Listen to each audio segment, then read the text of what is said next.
မှကြီးချဲလျက်နှွေလျက်ပန်းငယ်များနေဟောပြီးတဲ့လူကြောက်စပွဲမင်းကိုတခါပြောခဲ့တဲ့တန်တာကြီးလေးရှိတယ်ငိုချေပြီးရဲ့မှာကြောက်စိတ်တွေဝင်မိတယ်ကောင်းကြီးမို့မော့ကြည့်ရင်မှာဝင်လာတယ်ခုဆိုရင်လင်းလေးတယောက်ကြောက်နေရှာရောတော့မယ်ဘုံစင်မမင်းဘုံစင်အမောင်ကြီးဝင်ကလေးတွေလူချစ်သူစီချီကိုလုံးပြီးလာနေမိတော့တယ်မေးတဲ့အိုကူလေးထမမနစ်ကတည်းကပေါ့နော်ငါတဲ့အချိန်ကြီးတင်နေတယ်တဲ့ပြောပြီးတော့အဲ့ဒီမှာ तू ကတော့ပေးထားတယ်သူ့အိမ်တော့ပေးထားတယ်သူ့အိမ်တော့ပေးထားတယ်အများနဲ့ तू ဘာဘယ်နေရာမှာဘာရေးထားတယ်ဘာရေးထားတယ်အဲ့လိုတွေပေါ့နော်အဲ့ဒါတွေပြောပြထားတယ်မောင်လေးညီမတွေကိုအကုန်ပြောပြထားတယ်ပြောပြထားတော့အဲ့တော့ကတော့ကျမတင်ထားတယ်နော်တင်တော့အဲ့တော့နဲ့နေလာခဲ့တယ်ဆိုတော့အဲ့ဒါနဲ့အဲ့နေရာသူ့ရှိရောက်သွားတယ်ရောက်သွားတော့အဲ့မှာစောင်းပုံထဲမှာထနိုင်ဘူးပေါ့နောက်ဆုံးအချိန်တွေကတော့ तू ဘယ်လိုခေါ်လဲနောက်ဆုံး तू လှုပ်ရှားတာလေးရပါတော့ तू ဘိုက်ထဲမှာလက်ကလေးနဲ့ကြောင့် तू အမြဲတင်တော့တင်ပြီးတော့ तू ဘိုက်ကိုလည်းညှိုးထိုးတယ်ခုနဲ့ဘိုက်ထဲမှာတဲ့ဘာလဲဝင်းသွားကျင်တာလားတော့အေးနဲ့ဆိုတော့ဆီယမတွေပြီးတော့ဆီယမနှုတ်ကလည်းဝင်းနေတယ်ချူပြီးပြီတဲ့သွားပြီးပြီတဲ့ဆိုတော့ဘိုက်ဝင်းသွားပြီးပြီစီးပိုက်ထည့်ထားလို့စီးပိုက်ထည့်ထားတယ်စီးမသွားဘူးစီးပိုက်ထည့်ထားတယ်အဲ့ဒါကြောင့်ကောင်းသွားမှာစီးပိုက်ထည့်ထားပြီအစာတွေလည်းထည့်ပေးနေတယ်ဟင်းလက်ကနောက်တစ်ခါအဲ့လိုပေါ့နိုင်ဘက်လောက်ကြာရင်အဲ့လိုလက်ကလေးလှုပ်ဒီနှစ်ခုပဲဒီနှစ်ချက်ပဲပြမဘာဟိုဘယ်လိုခေါ်မလဲဒါကတော့ဆုံးရှုံးမှုပေါ့နော်သူ့ရှိမှာအမှတ်တရတွေအများကြီးရှိတ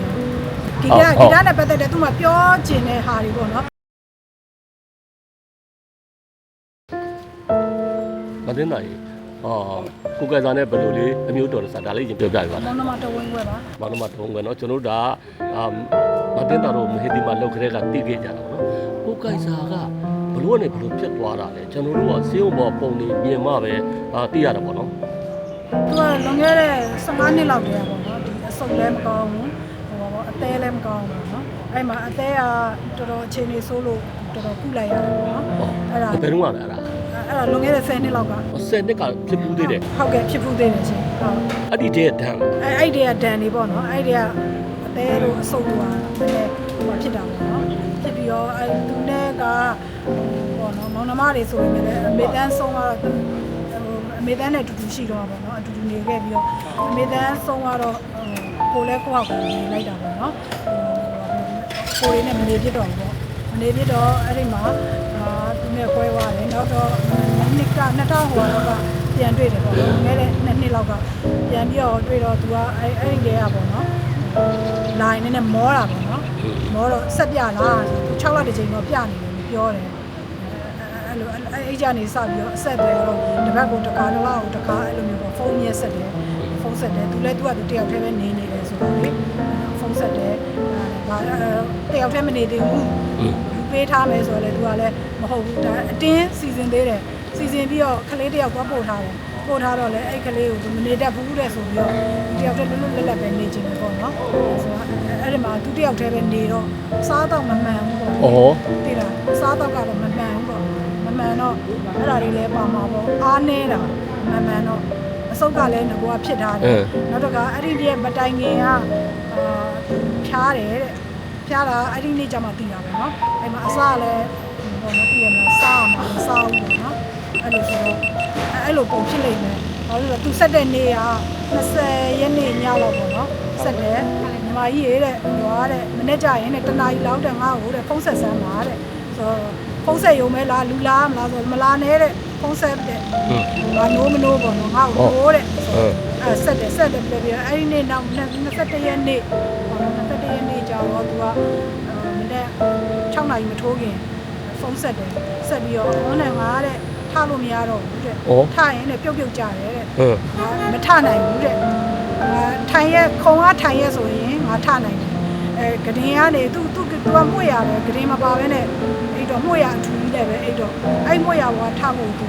မထနိုင်ဘူးပေါ့နော်ထနိုင်ဘူးပြောတော့ဟင်းလာခဲ့မယ်ပေါ့ဒါပေမဲ့ညတော့ဆက်တဲ့အတန်နဲ့မနေ့ပိုင်းဆက်တဲ့အတန်မနေ့ပိုင်းဆက်တဲ့အတန်ပို့ပြီးတော့သူ့အတွက်အားရှိနေတယ်ပေါ့နော်နည်းအတန်တုံးပေါ့တုံးဆိုတော့အဲ့ဒါနဲ့ဘုန်းလို့အဲ့ဒါဆိုရင်လို့ဟိုဟာလို့ လာခဲ့မယ်လို့ဆိုပြီးတော့ကိုကလည်းနည်းနည်းဟိုအစောကြီးဆိုတော့ကိုတယောက်တည်းလည်းသွားလို့မဖြစ်ဘူးညီမတွေနှိုးရတယ်နောက်ကမောင်တွေနှိုးရတယ်အဲ့လိုပေါ့နော်အဲ့လိုနှိုးနေတော့15မိနစ်လောက်ကြာသွားတယ်သူတို့ကလည်းနှိုးတော့မှမျက်နှာသိပ်ပါညာဆိုတော့15မိနစ်လောက်ကြာနင်ပဲရောက်နေပြီလဲတဲ့ဆိုတော့အေးလို့ဟိုဟာဖြစ်တယ်လို့ဆိုငါ့ကိုလည်းကောင်လေးတစ်ယောက်လာတဲ့လွတ်လာတဲ့ကောင်လေးတစ်ယောက်ခေါ်လာပြီးနေလာခဲ့ပေါ့နော်အဲ့လိုပြောတယ်ဒါပေမဲ့ကိုတွေကမောင်နှမတွေအကုန်လုံးသွားလိုက်တယ်သွားလိုက်တဲ့အခါရောက်လဲရောက်တော့ तू က sorry တွေကမနစ်ကတည်းကပေါ့နော်ငါတဲ့အချိန်ကြီးသိနေတယ်တဲ့ ဟောအဲ့လိုပြောခဲ့ဘူးတဲ့ ပြောပြီးတော့အဲ့ဒီမှာ तू ကတော့ပေးထားတယ်သူ့အိမ်တော့ပေးထားတယ်သူ့အိမ်တော့ပေးထားတယ်အများနဲ့ तू ဘယ်နေရာမှာဘာရေးထားတယ်အဲ့လိုတွေပေါ့အဲ့ဒါတွေ ပြောပြတာတော့ ပြောပြထားတယ်မောင်လေးညီမတွေကိုအကုန်ပြောပြထားတယ်ပြောပြထားတော့အဲ့တော့ကတော့ကျမသိမ်းထားတယ်ပေါ့နော်သိမ်းထားအဲ့တော့နဲ့နေလာခဲ့လေဆိုတော့အဲ့ဒါနဲ့အဲ့နေရာတော့သူရှိရောက်သွားတယ်ရောက်သွားတော့အဲ့မှာစောင်းပုံထဲမှာမထနိုင်ဘူးပေါ့မထနိုင်တော့အဲ့ဒါရောက်လာတော့အဲ့မှာသူ့ကိုဆွဲထူပြီးတော့အဲ့ချိန်မှာသူ့ရဲ့မနဲ့ငါမှာတဲ့လက်တွေနဲ့စုပ်ပြတ်နေပြီတဲ့ ဘယ်လိုလုပ်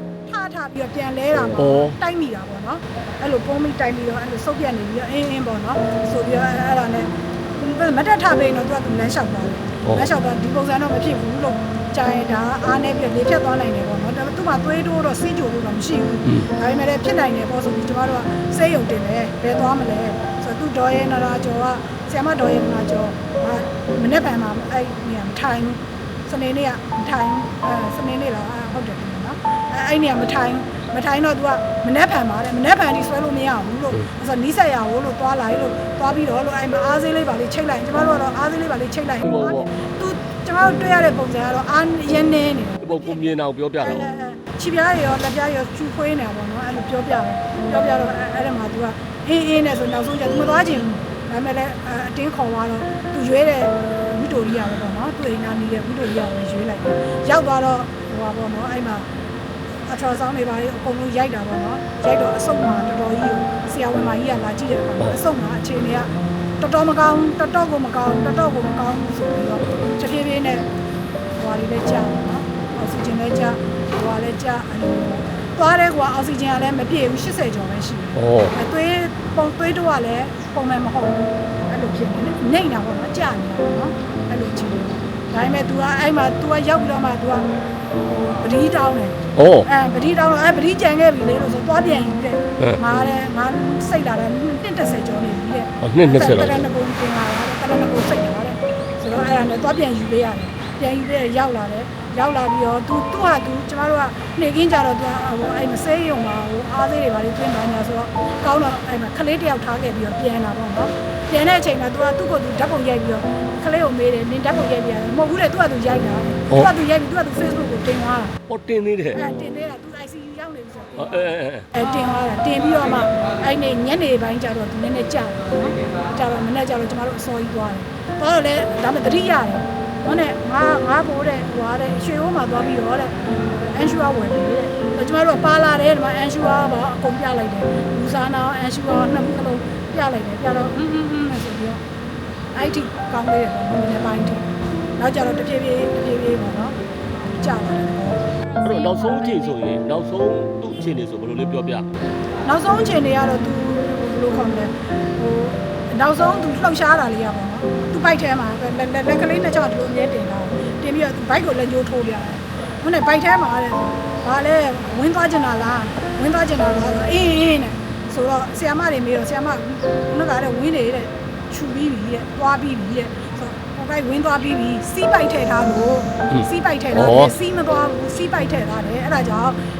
ကောင်းသွားမှာစီးပိုက်ထည့်ထားပြီးအစာတွေလည်းထည့်ပေးနေတယ်အင်းလက်ကနောက်တစ်ခါအဲ့လိုပေါ့နော်နိုင်ဝက်လောက်ကြာရဲ့အဲ့လိုလက်ကလေးလှုပ်တယ်ဒီနှစ်ခုပဲဒီနှစ်ချက်ပဲပြနှစ်ချက်ပဲပြပြီးနောက်ကျတော့ငြိမ်သွားတယ်ပေါ့နော်ငြိမ်သွားပေမဲ့ဟိုကတော့ဒီဟိုလောက်တော့ရှိသေးတယ်အောက်ဆီဂျင်တော့နည်းနည်းကြာနေတယ်ဒါပေမဲ့ဟိုပါပေါ့90 60အဲ့လောက်ပေါ့နော်အောက်ကလည်း80ကျော်အဲ့လောက်ထိသွားနေသေးတယ်အဲ့ဒါတော်တော်ကြာတယ်အဲ့ဒါပေမဲ့ဘာမှရုံးပြန်လှုပ်ရှားခြင်းဘာမှမရှိတော့ဘဲနဲ့အဲ့ရနေပဲတဖြည်းဖြည်းအိတ်နေပုံစံနဲ့ပဲသွားတာပေါ့နော်အဲ့တော့လက်ဖြစ်အတူပါချမယ်ဟောဘယ်လိုလေးစီစဉ်တာလဲဆိုတော့ तू ကနိုင်ငံကျော်ဖြစ်တယ်ဗျာသူ့တချင်းနဲ့သူပြည့်တက်တယ်4နာရီပေါ့ဟိုမြင်းမြုပ်တဲ့ကြုံမယ်နော်ဟုတ်အဲ့ဒါလေးတော့လောလောဆယ်စီစဉ်ထားတယ်ကူသွင်းလာမြင်ပြုတ်ကူသွင်းတာပေါ့ လူသွင်းတကြုံမှာပေါ့ဟိုဟာမီးတကြုံတော့လေမယ်ပေါ့ဟာ သူမကြိုက်လို့လား